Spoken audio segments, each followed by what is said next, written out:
ہرقل شاہ روم نے قریش کے قافلے میں ایک آدمی بلانے کو بھیجا، اور اس وقت یہ لوگ تجارت کے لیے ملک شام گئے ہوئے تھے، اور یہ وہ زمانہ تھا جب رسول اللہ صلی اللہ علیہ وسلم نے قریش اور ابو سفیان سے ایک وقتی عہد کیا ہوا تھا۔ جب ابو سفیان اور دوسرے لوگ ہرقل کے پاس ایلیا پہنچے جہاں ہرقل نے دربار طلب کیا تھا، اس کے گرد روم کے بڑے بڑے لوگ، علماء، وزراء و امراء بیٹھے ہوئے تھے۔ ہرقل نے ان کو اور اپنے ترجمان کو بلوایا، پھر ان سے پوچھا کہ تم میں سے کون شخص مدعی رسالت کا زیادہ قریبی عزیز ہے؟ ابو سفیان کہتے ہیں کہ میں بول اٹھا کہ میں اس کا سب سے زیادہ قریبی رشتہ دار ہوں۔ یہ سن کر ہرقل نے حکم دیا کہ اس ابو سفیان کو میرے قریب لا کر بٹھاؤ اور اس کے ساتھیوں کو اس کی پیٹھ کے پیچھے بٹھا دو۔ پھر اپنے ترجمان سے کہا کہ ان لوگوں سے کہہ دو کہ میں ابو سفیان سے اس شخص یعنی محمد صلی اللہ علیہ وسلم کے حالات پوچھتا ہوں۔ اگر یہ مجھ سے کسی بات میں جھوٹ بول دے تو تم اس کا جھوٹ ظاہر کر دینا۔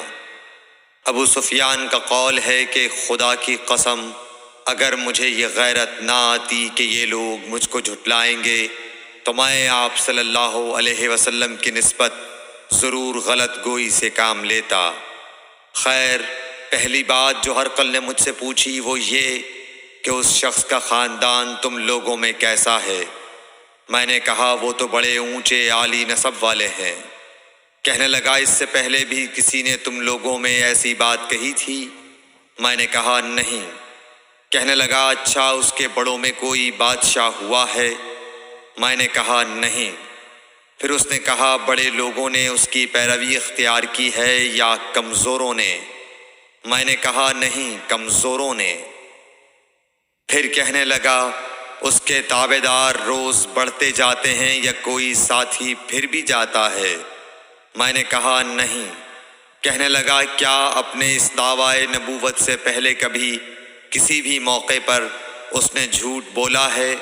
میں نے کہا نہیں، اور اب ہماری اس سے صلح کی ایک مقررہ مدت ٹھہری ہوئی ہے، معلوم نہیں وہ اس میں کیا کرنے والا ہے۔ ابو سفیان کہتے ہیں میں اس بات کے سوا اور کوئی جھوٹ اس گفتگو میں شامل نہ کر سکا۔ ہرقل نے کہا کیا تمہاری اس سے کبھی لڑائی بھی ہوئی ہے؟ ہم نے کہا کہ ہاں۔ بولا پھر تمہاری اور اس کی جنگ کا کیا حال ہوتا ہے؟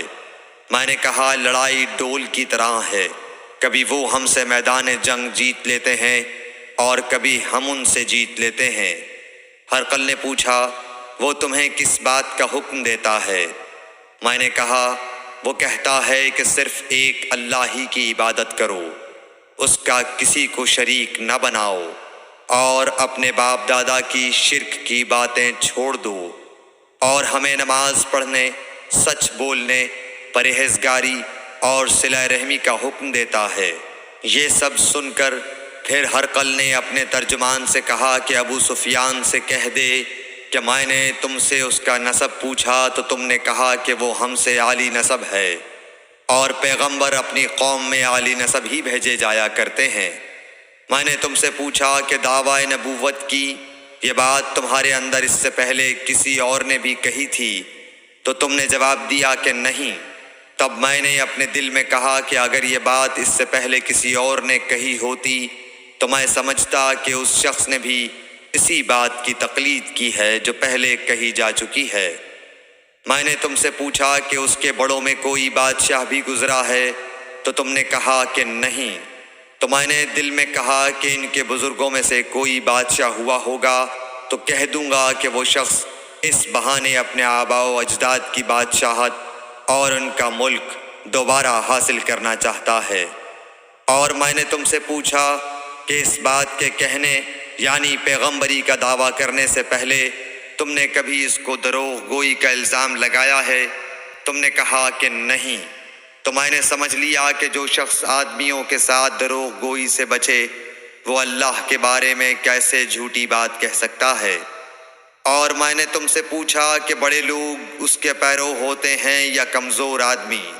تم نے کہا کمزوروں نے اس کی اتباع کی ہے۔ تو دراصل یہی لوگ پیغمبروں کے متبعین ہوتے ہیں۔ اور میں نے تم سے پوچھا کہ اس کے ساتھی بڑھ رہے ہیں یا کم ہو رہے ہیں؟ تم نے کہا کہ وہ بڑھ رہے ہیں، اور ایمان کی کیفیت یہی ہوتی ہے حتیٰ کہ وہ کامل ہو جاتا ہے۔ اور میں نے تم سے پوچھا کہ آیا کوئی شخص اس کے دین سے ناخوش ہو کر مرتد بھی ہو جاتا ہے؟ تم نے کہا نہیں۔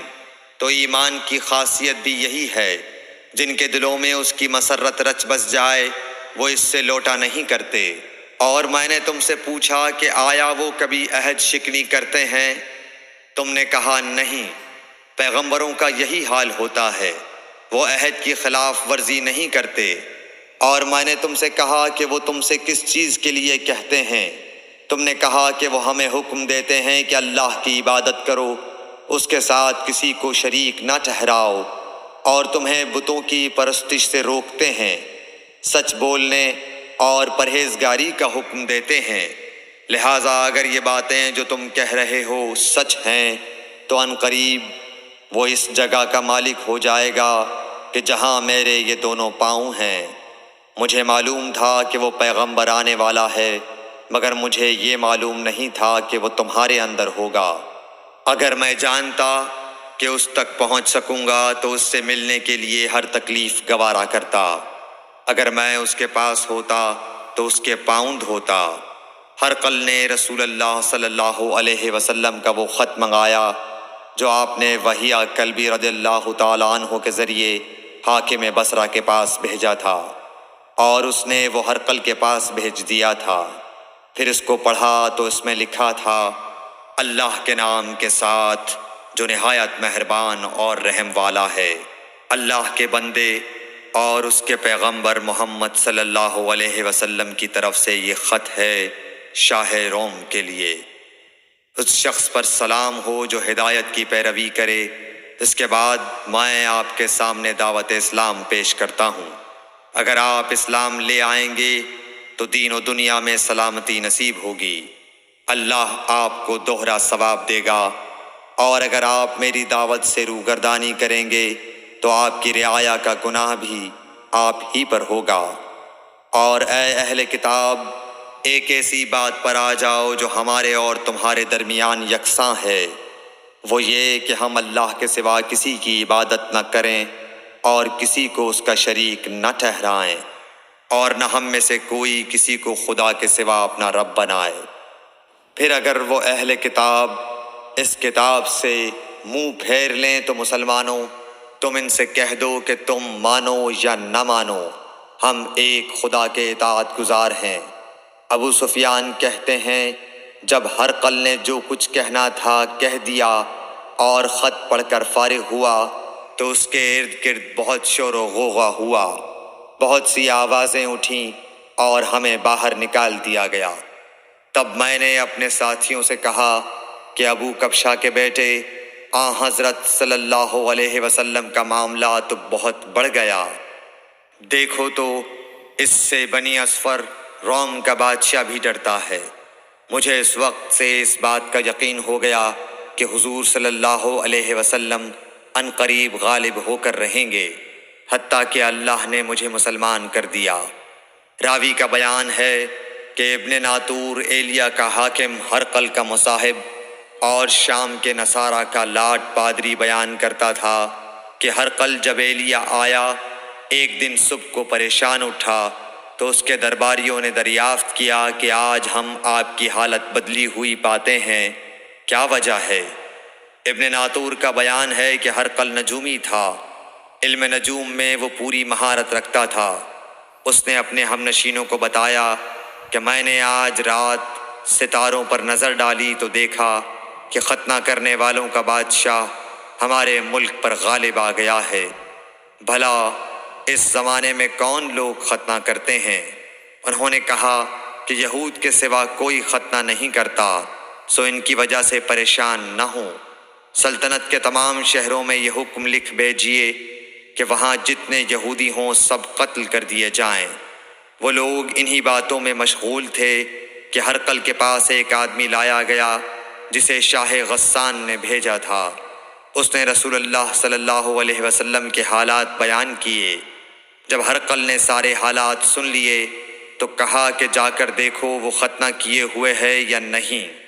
انہوں نے اسے دیکھا تو بتلایا کہ وہ ختنہ کیا ہوا ہے۔ ہرقل نے جب اس شخص سے عرب کے بارے میں پوچھا تو اس نے بتلایا کہ وہ ختنہ کرتے ہیں۔ تب ہرقل نے کہا کہ یہی محمد صلی اللہ علیہ وسلم اس امت کے بادشاہ ہیں جو پیدا ہو چکے ہیں۔ پھر اس نے اپنے ایک دوست کو رومیہ خط لکھا اور وہ بھی علم نجوم میں ہرقل کی طرح ماہر تھا۔ پھر وہاں سے ہرقل حمص چلا گیا۔ ابھی حمص سے نکلا نہیں تھا کہ اس کے دوست کا خط اس کے جواب میں آ گیا۔ اس کی رائے بھی حضور صلی اللہ علیہ وسلم کے ظہور کے بارے میں ہرقل کے موافق تھی کہ محمد صلی اللہ علیہ وسلم واقعی پیغمبر ہیں۔ اس کے بعد ہرقل نے روم کے بڑے آدمیوں کو اپنے حمص کے محل میں طلب کیا اور اس کے حکم سے محل کے دروازے بند کر لیے گئے۔ پھر وہ اپنے خاص محل سے باہر آیا اور کہا، اے روم والو، کیا ہدایت اور کامیابی میں کچھ حصہ تمہارے لیے بھی ہے؟